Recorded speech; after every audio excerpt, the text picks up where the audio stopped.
lebih banyak, terlalu luar biasa Bapak. Minta Bapak keluar, jabat tangan dan minta saja itu saja, kalau Bapak masih punya hati. Ibu almarhum Prada Luki menangis saat meminta ingin bertemu dengan Komandan Batalion 834 Wakangamere yang menjadi saksi di sidang kematian putranya.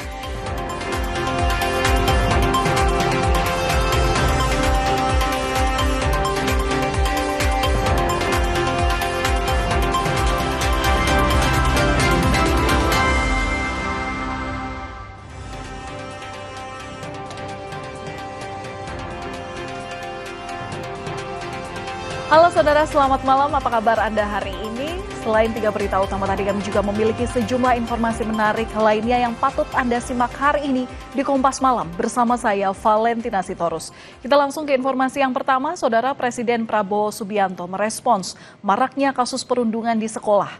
Salah satunya yang diduga terjadi di salah satu SMP.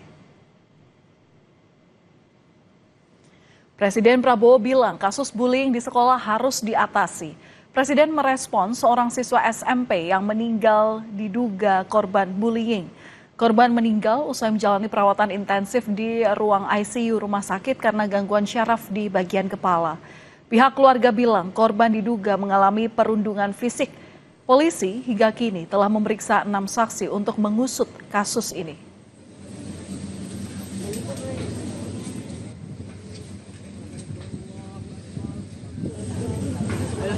Baru ada di Tangsel, ya, itu harus kita atasi, ya. Menteri Pendidikan Dasar dan Menengah Abdul Muti menyiapkan mitigasi untuk mencegah kekerasan atau perundungan di sekolah.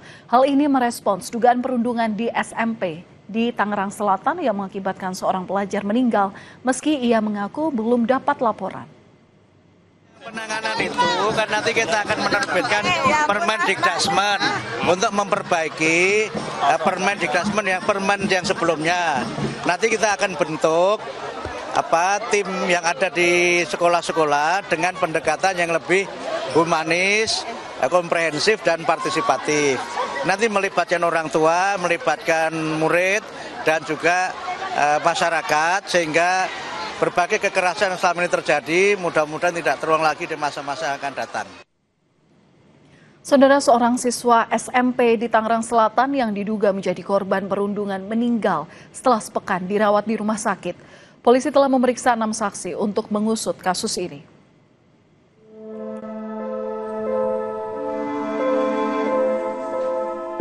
Pilu, seorang siswa SMP di Tangerang Selatan yang diduga menjadi korban bullying meninggal dunia.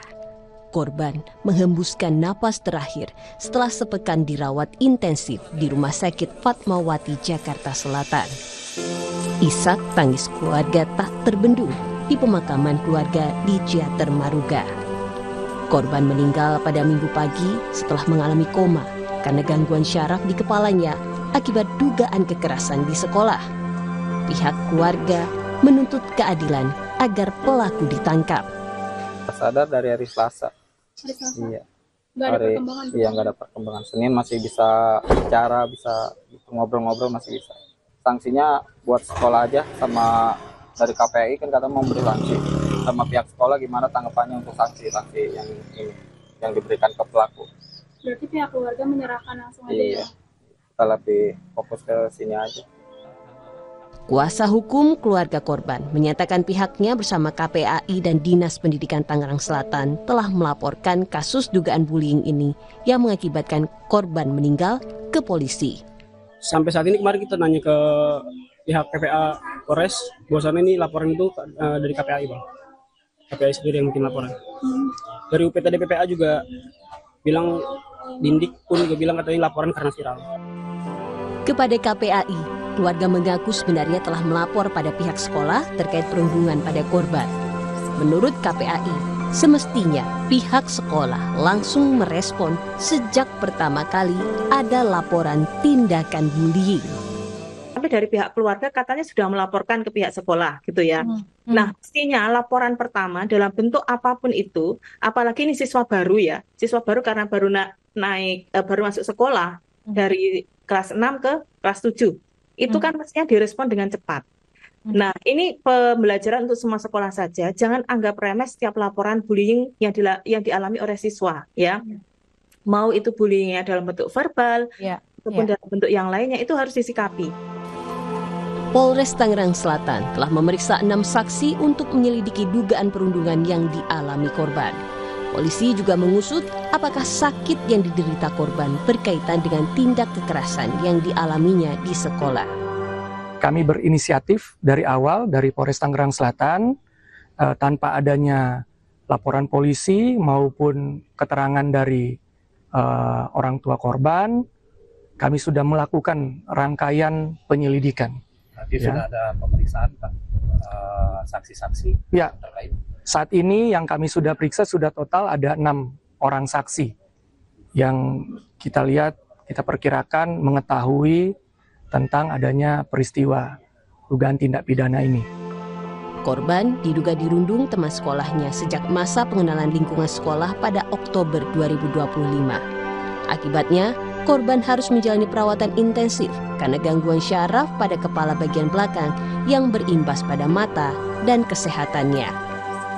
Eka Marlupi, Kompas TV, Tangerang Selatan, Banten.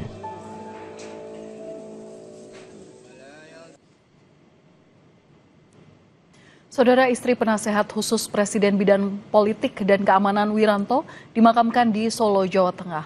Almarhumah Rugaya Usman meninggal dunia pada Minggu sore.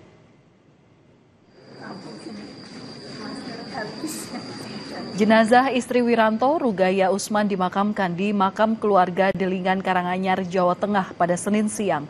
Sosok Rugaya dikenal sebagai pendamping setia Wiranto jauh sebelum suaminya mencapai puncak karir di militer hingga kini. Sejumlah tokoh datang melayat seperti penasihat khusus Presiden Jenderal Purnawirawan Dudung Abdurrahman dan mantan Gubernur Jateng Bibit Waluyo.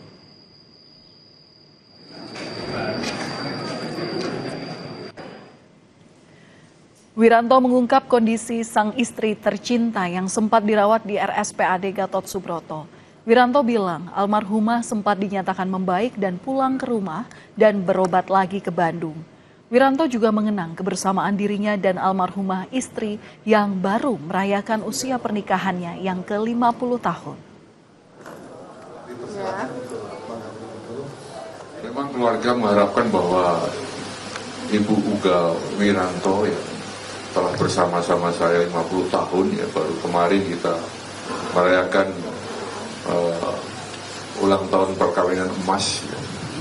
Kita harapkan memang bisa bersama-sama keluarga, bisa mengasuh anak cucu ya, sampai usia yang sangat lanjut. Kita ke sorotan lain, saudara. Bencana longsor di Dusun Situkung, Banjarnegara, Jawa Tengah membuat ratusan warga mengungsi, sementara puluhan korban masih dalam pencarian. Korban longsor di Banjarnegara tersebar di sejumlah titik pengungsian seperti kantor kecamatan, gedung haji Desa Pringamba, dan Gor Desa Beji. Data dari BPBD, jumlah pengungsi hingga Senin 17 November 2025 mencapai 917 orang yang tersebar di 3 titik. Warga mengaku longsor ini terjadi secara beruntun.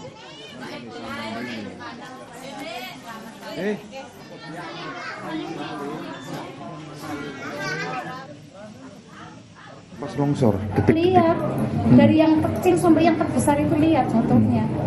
Terus yang besar itu jatuh, saya lari ambil anak saya, kan pas itu udah berangkat ngaji. Saya ambil, saya gendong, terus saya bawa lari ke hutan sama anak saya yang sudah 18 tahun. Ya bisa ditempatkan yang lain, direlokasi ke tempat yang lebih aman. Detik-detik longsor memicu kepanikan warga Desa Pandan Arum, Kecamatan Pandan Arum, Kabupaten Banjarnegara, Jawa Tengah pada Sabtu lalu. Longsor ini dipicu hujan deras yang mengguyur daerah itu selama lebih dari 13 jam. Longsor menimpa 30 rumah warga, lahan persawahan, dan area perkebunan.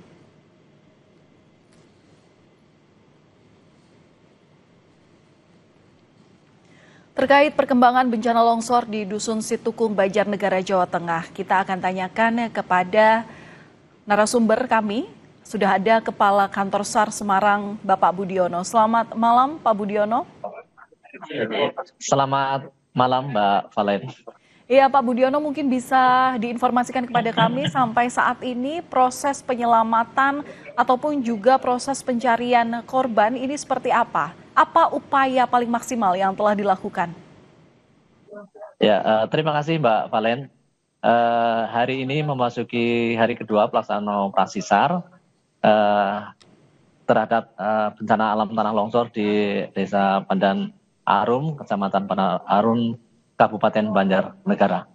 Kami Basarnas beserta dengan tim SAR gabungan, di sini ada TNI, Polri, BPD, dan seluruh unsur para relawan telah bersama-sama untuk melakukan operasi SAR. Hari ini kami tim SAR gabungan telah berhasil melaksanakan evakuasi terhadap 41 warga yang berada di hutan karena mereka menyelamatkan diri pada saat terjadinya longsor.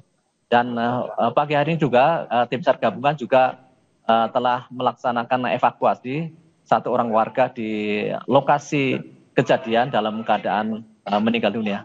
Sehingga korban seluruhnya yang meninggal dunia ada 2 orang dan 27 orang masih dalam pencarian. Demikian, Mbak. Oke, baik. Pak, ini kan kami mendapat informasi bahwa memang daerah di tempat ini atau di Banjarnegara ini adalah termasuk daerah yang rawan longsor. Bahkan selama 10 tahun terakhir ini termasuk yang menghasilkan banyak korban begitu. Sampai sekarang ini juga sebagai informasi kepada kami, kondisi medan di titik pencarian korban itu seperti apa, Pak?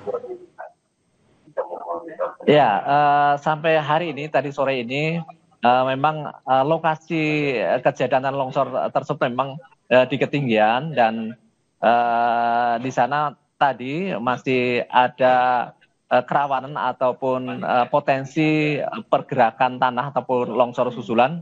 Dan juga di lokasi tadi siang hingga sore hari tadi cuaca yang tidak menentu. Sehingga kami tim SAR gabungan dengan sangat berhati-hati selalu memperhatikan keselamatan tim. Dan kami juga bersama-sama dengan seluruh unsur terkait sudah melaksanakan operasi SAR dengan saling berkoordinasi. Sehingga tim SAR di lapangan juga safety first yang diutamakan. Demikian, Mbak. Iya, Pak, ini kan potensi cuaca ekstrim masih terus terjadi dan bencana hidrometeorologi termasuk juga tanah longsor ini masih bisa kemungkinan terjadi secara susulan begitu. Nah, bagaimana warga ini memahami potensi resiko bencana di wilayah terdampak ini? Terkait juga ya itu longsor susulan itu tadi, Pak. Iya, untuk saat ini warga yang di sekitar longsoran yang masih ada rumah-rumah warga memang seluruhnya sudah diungsikan. Sehingga untuk warga yang rentan ataupun berbahaya di lingkungan sekitar longsoran sudah diungsikan dan kami dalam melaksanakan evakuasi juga tetap memperhatikan pergerakan-pergerakan dari bawah tanah tersebut karena memang tadi pagi masih terlihat adanya rekahan ataupun potensi-potensi terjadinya longsoran susulan. Demikian, Mbak. Oke, Pak, untuk informasi saja, luasan daerah terdampak hingga saat ini berapa, Pak, luasannya? Ya, memang ukurannya memang sangat panjang ya dari atas hingga perkampungan. Kalau kita lihat diameternya 100 hingga 100 meter persegi itu dimungkinkan masih lebih ya, karena memang dari mahkotanya sampai ke kampungnya itu cukup panjang dan cukup lebar sekitar ya 100 meter ya untuk lebar dan panjangnya. Jadi cukup parah dan rumah-rumah juga banyak yang tertimpa oleh longsoran tanah yang memang kemarin terjadi di lokasi tersebut. Oke, Pak, singkat saja, ini kan Gubernur Jawa Tengah juga mengimbau untuk dilakukan percepatan relokasi. Ini juga sebagai langkah mitigasi ataupun juga penanganan. Nah, upayanya dari tim SAR gabungan ini seperti apa untuk proses relokasi tersebut? Singkat saja, Pak.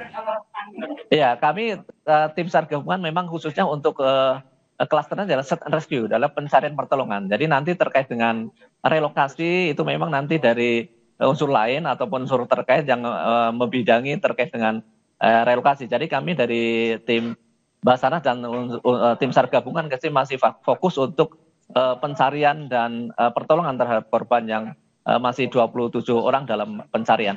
Oke, baik. Terima kasih sudah berbagi informasi bersama kami di Kompas Malam Kompas TV, Kepala Kantor SAR Semarang, Bapak Budiono. Salam sehat selalu, Pak. Terima kasih. Terima kasih. Saudara, kami akan kembali usai jeda dengan informasi mengenai tim SAR kini masih fokus mencari 7 orang yang dinyatakan hilang akibat longsor di Cilacap, Jawa Tengah.